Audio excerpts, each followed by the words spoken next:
You know a specific type of tiredness that has no simple explanation. It is not the tiredness of having slept little. It is not the tiredness of having worked too much.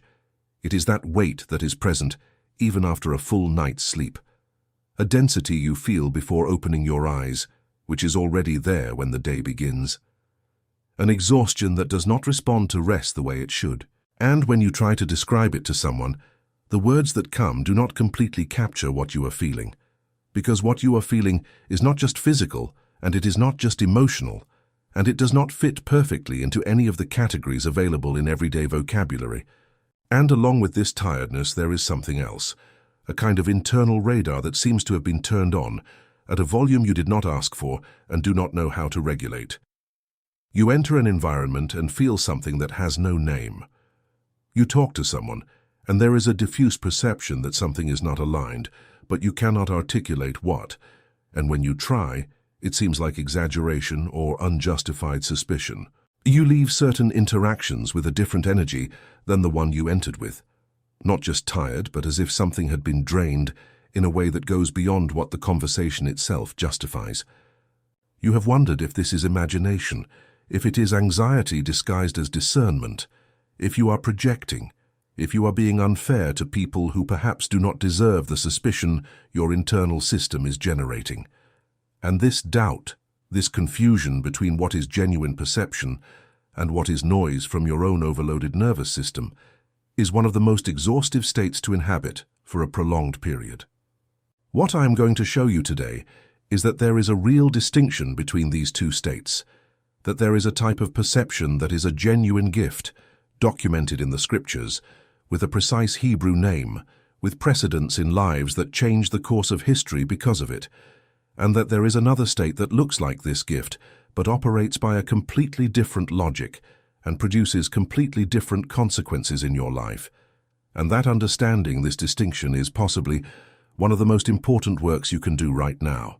There is a scene in 1 Kings chapter 3 that begins with a request that surprises by its boldness, and which, when examined carefully, reveals something about the nature of discernment that the popular use of this concept almost never completely captures.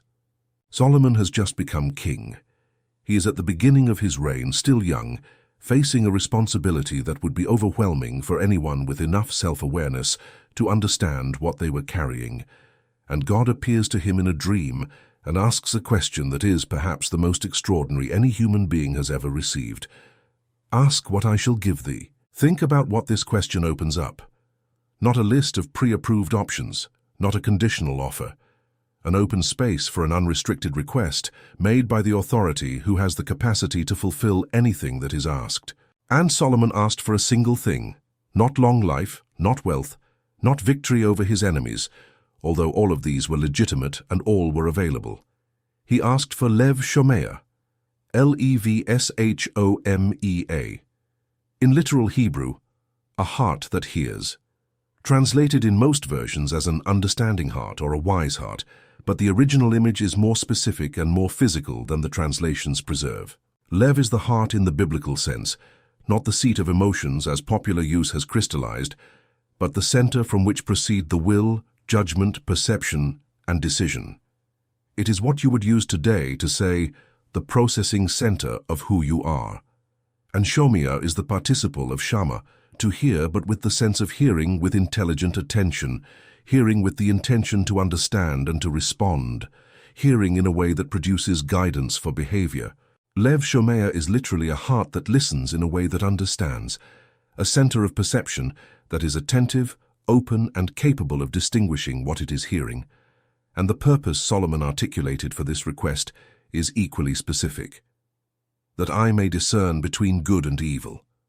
Not so that I may be more intelligent than others, not so that I may impress, so that I may distinguish, separate, identify the real difference between categories that seem similar but have fundamentally distinct natures.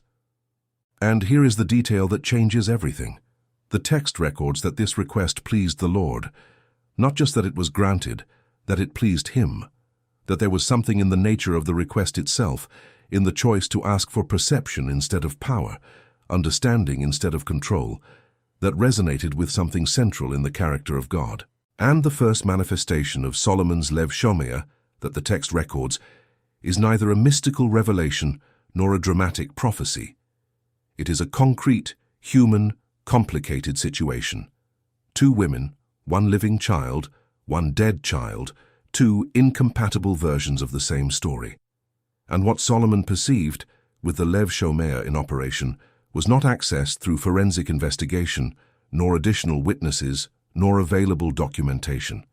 It was perceived through the real emotional response of each woman to the proposal he made. The woman whose story was true responded with the pain of imminent loss. The one who lied responded with indifference to what would happen to the child. The Lev Shomer did not process the declared information. It processed the response to what was placed before each of them. This is the gift of discernment in concrete operation. Not assumption, not generalized suspicion. Specific perception, applied to a specific situation with a specific test criterion and with a verifiable result. Researchers at the Institute of Psychology at USP, in studies on emotional intelligence and interpersonal perception in adults, identified what they call implicit affective cognition, the capacity of the human nervous system to process non-verbal signals, micro-expressions, patterns of inconsistency between content and tone, subtle variations in behavior in response to specific stimuli, and produce an integrated perception that reaches consciousness as a feeling before it can be articulated as an analysis. This perception is not supernatural in the sense of being inexplicable, but it operates at a level of processing that precedes and frequently surpasses what conscious reasoning can access. In direct language, what you feel when you enter an environment and perceive that something is misaligned is not imagination. It is your perception system processing real information and delivering the result before you have time to articulate the specific data that led to that conclusion. This has a solid neurophysiological basis. What you call instinct or intuitive perception has a real substrate in the integrated processing of information that the nervous system performs below the threshold of verbal consciousness. And the Lev Shomer is, in spiritual language, this same system operating in alignment with a source of perception that exceeds the limits of the senses themselves, not in opposition to reason, in layers beyond it. Like this video now, if what I'm describing names something you experience but rarely have a clear vocabulary to articulate, like the video. Because what follows is where we understand the most important distinction about this gift, the difference between genuine discernment and the state that imitates it but operates by a completely different logic, with completely different consequences.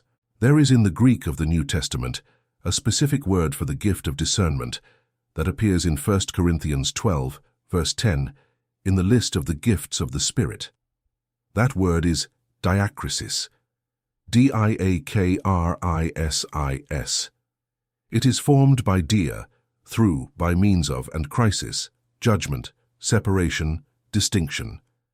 Diakrisis is literally the ability to make a distinction through what is presented, to separate what seems identical but has different natures, to identify what is genuine from what imitates the genuine. And the most important linguistic detail about this word is that it describes a process, not a permanent state of active suspicion, not an antenna that transmits constant alerts, but the ability to, when necessary and in specific situations, make the distinction with a clarity that ordinary reasoning would not reach alone. There is a second Greek word that is the essential counterpoint, and which defines the internal state from which genuine diakrisis operates. That word is nepho, N-E-P-H-O. It appears in 1 Peter 5, verse 8. Be sober, nephite, and vigilant. And in 1 Thessalonians 5, verse 6, let us not sleep as do others, but let us watch and be sober, nephomen. The verb describes the state of one who is awake, alert, with the perception system functioning clearly, as opposed to one who is intoxicated, whether by sleep, distraction, fear, or anxiety. And here is the distinction that changes everything.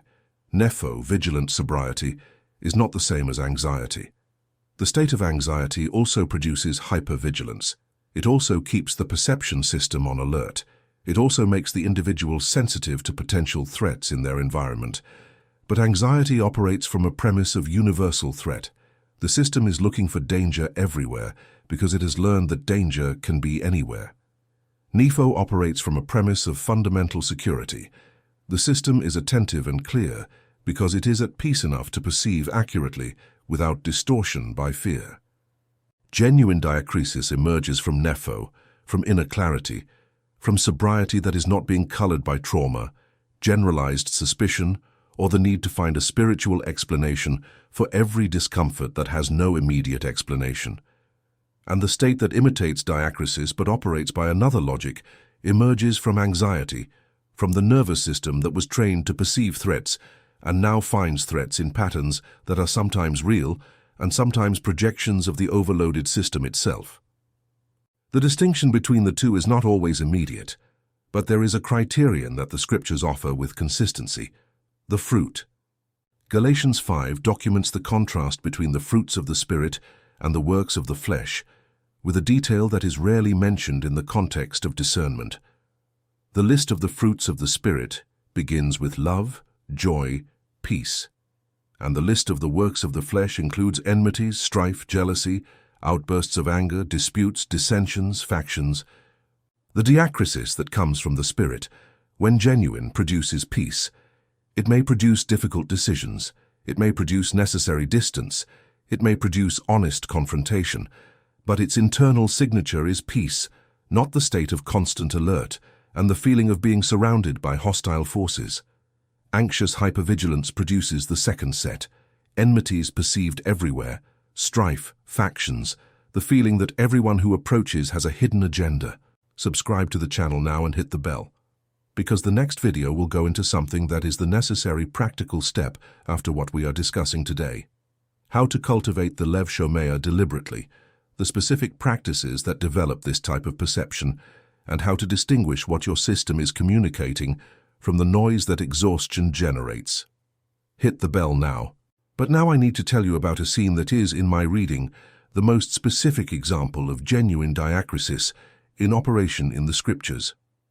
It happens in 2 Kings chapter 6, and it resolves once and for all the problem of how genuine discernment behaves when confronted with a real threat. The prophet Elisha is in Dothan, and during the night an army surrounded the city. Horses, chariots, a real, verifiable military force that was neither projection nor imagination. The threat was objective. Elisha's servant wakes up early, sees the army and panics. "Alas, my master, how shall we do?" Elisha's response is one of the most extraordinary in the scriptures. "Fear not, for they that be with us are more than they that be with them." And then Elisha prays, "Lord, I pray thee, open his eyes that he may see." And the servant saw the mountain full of horses and chariots of fire round about Elisha. I want you to examine what happened here carefully. Elisha did not deny the real threat. He did not tell the servant he was imagining it, that he was anxious, that the army was not real. The army was real. The threat was real. What Elisha perceived, through genuine diakrisis, the perception that operates beyond what physical eyes capture, was not the absence of threat, but the presence of something greater than the threat that physical eyes were not capturing. And the consequence of this perception was not a state of constant alert, defensive vigilance, or suspicion about who might be on the side of the enemies within the camp. It was exactly the opposite: specific calm in the face of a specific threat, based on specific perception. Not the calm of denial, the calm of one who sees more than what is frightening. This is diakrisis in operation. It does not produce the feeling that everyone around is a potential threat. It produces the ability to see clearly what is actually happening, including what is a real threat and what is beyond the threat. And there is a Hebrew word that describes Elisha's internal quality in this scene, the state from which diakrisis operated with this clarity. That word is binah, B-I-N-A-H. It is translated as understanding, discernment, insight. But the root bayan carries a specific image, the ability to be between two things and distinguish them. The architect who sees the difference between the blueprint and what was built. The musician who distinguishes between the right note and the one that is slightly out of tune. Binah is not encyclopedic knowledge. It is the perception that distinguishes between what seems similar but has a different nature. And in the text of Proverbs, Bina appears regularly in parallel with Chokmah, wisdom, as the pair that completes the capacity for perception. Chokmah is the accumulated wisdom of principles and patterns, and Bina is the ability to apply that wisdom to the specific situation before you, distinguishing what applies from what does not, what is similar but different from what seems identical but is. Researchers from FGV, in studies on decision-making in environments of high informational complexity, especially relational environments where the available data is ambiguous and signals are contradictory, identified that individuals with the highest accuracy of interpersonal judgment were not necessarily those who processed more information, but those who had a greater capacity to identify which information was relevant to the judgment in question and which was system noise. Bina in cognitive science language is this ability to filter the relevant from the irrelevant, to not let the total volume of available signals overwhelm the perception of the signal that really matters. And here is the point that connects everything that has been said with the tiredness I described at the beginning. When the perception system is operating without Bina, when it is trying to process all available signals as equally relevant, when it is in constant alert mode without a clear criterion of what deserves attention, the result is exactly the type of exhaustion you know, not the tiredness of someone who has done nothing, the tiredness of someone who is processing information in a volume that exceeds the current capacity of the system. The deep tiredness you feel can have multiple origins, and respecting these origins with honesty is part of the path. Some of them are physiological and deserve medical attention. Some are relational and deserve an examination of the dynamics that are consuming more than they are feeding. Some are spiritual in the sense that the formation process underway requires resources the system is still developing. And some are simply the result of a perception system that was configured to always be on alert and never received clear instruction on how and when to turn off the vigilance mode. The Lev Shomea is not always at maximum volume. It is a heart that hears, which means it has the capacity to silence the noise to hear what matters. And Nepho, vigilant sobriety, is not constant tension, but tranquil clarity, alert without anxiety, perception without paranoia. Comment the word discernment below. Just that, discernment. It is the recognition that this gift exists, that it has a name, that it has a structure, that what you perceive is not imagination, and that the Lev Shomea you were created to have can be developed with intention, not just lived as a reactive state. Comment discernment now, but before reaching the practices, I need to name something that is at the heart of the distinction between diacrisis and disguised anxiety, and which is responsible for more confusion in this space than anything else. There is a tendency, especially in spiritual communities, to attribute to external causes what sometimes has internal causes, to interpret as a spiritual attack what may be accumulated exhaustion, to see external enemies where what is operating is the overloaded internal system itself. This does not mean that spiritual attack does not exist. The scriptures are explicit about this, and Paul in Ephesians 6 clearly describes a reality of spiritual opposition that is real and requires a real response. But the response Paul prescribes is not suspiciousness about specific people around you. It is what he calls the panoplia, the full armor, which consists of truth as a belt, righteousness as a breastplate, peace as footwear, faith as a shield, salvation as a helmet, and the word as a sword. What is notable about each piece of this armor is that all of them are internal. They are qualities of character, of the state of perception, of internal positioning, not strategies for identifying external enemies. The adversary Paul describes acts upon the internal territory, upon the mind, upon perception, upon what you believe about yourself and about the reality around you. And the resistance to this adversary happens in the same territory, in the truth you know about who you are, in the righteousness you maintain in your behavior, in the peace you preserve as an internal state, in the faith that anchors your perception, even when external signals are confusing. The most effective form of spiritual warfare the scriptures describe is not the identification of who is on the enemy's side in your circle. It is the cultivation of the internal state, Nepho, Bina, Lev Shomea, that makes your perception system reliable, that anchors your identity in what was declared about you before any circumstance had an opinion, and that keeps you operating even in environments that are not completely favorable. There is one final Hebrew word I want to give you, and it describes the posture of the entire system when the Lev Shomer is operating from the correct place. That word is shalom. You already know the translation, peace. But biblical shalom is not the absence of conflict. It is not the peace of someone who is isolated from anything that could disturb them. Shalom is wholeness, the condition of a person or situation in which every part is in its correct place, functioning the way it was designed to function, in a healthy relationship with the other parts. It is peace as completeness, as integration, as the full functioning of the entire system. And shalom is in the scriptures, the state from which genuine discernment operates. John 14, verse 27, peace, shalom, I leave with you, my peace I give unto you. Not as the world giveth, give I unto you. Let not your heart be troubled, neither let it be afraid. The peace given is not the absence of difficult environments. It is the internal state that is not determined by the configuration of the external environment.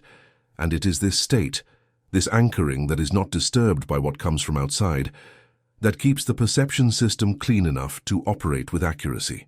Researchers at the HeartMath Institute documented what they call cardiac coherence, a physiological state in which the heart rhythm reaches a specific pattern of variability associated with increased cognitive clarity, more accurate emotional perception, and higher quality decision-making. This state is not produced by intensified analytical effort. It is produced by states of genuine appreciation, positive intention, and sustained internal peace.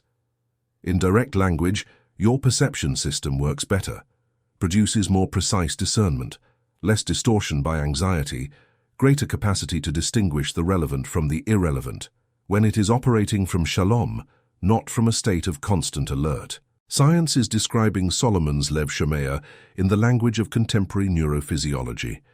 The heart that hears clearly is not the heart in maximum tension.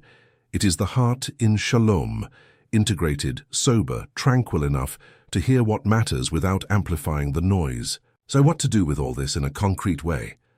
First, distinguish with honesty what your current tiredness is communicating. Do not attribute everything to a single cause. There are physiological components that deserve medical attention, and caring for the body is not a lack of faith. It is responsible stewardship of the instrument through which you exist in the physical world. There are relational components that deserve examination. Some bonds consume more than they feed, and this does not require you to identify the bond as an enemy, to recognize that it needs adjustment. There are spiritual components that are part of a formation process that the previous episode of this series already named. Distinguishing between these categories, instead of merging them all under a single label, is bina in operation. Second, cultivate nepho intentionally. The state of vigilant sobriety is not the default state of an overloaded nervous system. It needs to be cultivated deliberately. This includes practices that reduce system noise, time of silence that is not filled with content, periods of presence without an agenda to solve problems, deliberate contact with what nourishes instead of what drains. The Lev Shomer does not operate well in a system that is always at maximum volume. Third, when you feel something about a situation or person, the diffuse perception that something is misaligned, do not act immediately and do not ignore it immediately. Genuine diacrisis takes time. It has the patience to wait for the test criterion Solomon used, the response to the specific proposal, instead of acting on the initial impression. True perception withstands waiting. Anxiety disguised as discernment demands immediate action because it fears that delay produces vulnerability. And fourth, anchor your system in the promise found in Philippians 4 verse 7, "The peace of God which passeth all understanding shall keep your hearts and minds." The verb keep here is frurio, to watch over like a soldier on guard. Peace is not just a state to be desired, it is an active guardian of the perception system. When shalom is present, what enters the perception system passes first through the guard that peace exercises, and what comes out of that system, the discernment, the decision, the perception, has the quality that only Lev Shomea operating from Shalom can produce. Share this video now with someone you know is navigating this tension, who has real perceptions but lacks a clear vocabulary to distinguish what is a gift from what is anxiety, what is diacrisis from what is an overloaded nervous system generating signals that need careful interpretation. Send this video, because sometimes what a person needs is not more spiritual alerts. It is a framework that allows them to trust what they perceive without needing to transform every perception into suspicion about someone specific. And comment discernment now, a word that recognizes that Lev Shomea is real, that diacrisis is a genuine gift, that Nepho and Shalom are the ground from which this gift operates with clarity and not with distortion, and that what you perceive does not need more volume to be true, it needs more peace to be precise. Hit the bell now, because the next video will go into something that is the natural development of this theme, how Lev Shomea applies specifically to the most difficult decisions, those involving moving away from or closer to people and environments, those that require distinguishing what is difficult but necessary from what is simply toxic, those that ask for the kind of wisdom Solomon asked for before anything else. This is the most practical content of this series so far. Hit the bell and arrive when it comes out. Until then, the heart that hears is quieter than you think and more precise than you have given it credit for.